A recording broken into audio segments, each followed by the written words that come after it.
mo ba na kahit may isa lamang pasaway sa inyong klase ay pwede nang maapektuhan ang buong klase?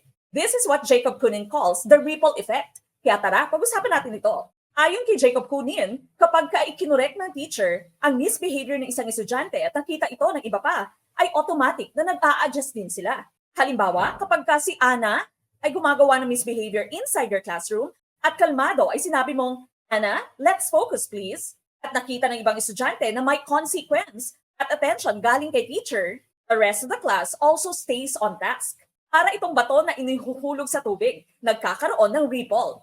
Kaya ang implication nito sa ating mga guro ay kailangan nating magkaroon ng consistent discipline. Mas mabilis sumunod ang mga estudyante kapag consistently ay nire-remind natin sila to stay on task. Prevention is also better than cure. Mas maiging maging proactive inside our classroom kaysa maging reactive. Ibig sabihin, kailangan hindi na natin hinihintay meron pang mangyari bago tayo magkaroon ng mga precautionary measures. Sa Letpoy, kadalasang binibigyan tayo ng sitwasyon na konektado sa ripple effect. Tingnan natin kung masasagutin natin ang katanungan ito.